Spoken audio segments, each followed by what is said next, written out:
নমস্কার, আমি রাখি। আমার নতুন একটি ভিডিওতে আপনাদের সকলকে স্বাগত জানাই।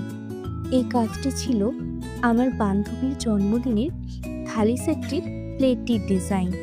থালাটি যেহেতু নর্মাল ফুল, পাতা, কলকা সব মিলিয়েই হয়েছে, তাই আমিও ভাবলাম যদি প্লেটটিও সেরকম করা যায়, তাই প্লেটটিকেও থালাটির ডিজাইনের মতো কালারফুল করে তোলার চেষ্টা করলাম। আপনাদের এই ডিজাইন কেমন লাগলো জানাতে ভুলবেন না। আর আমার এই ভিডিও ভালো লাগলে আমার পাশে থাকবেন।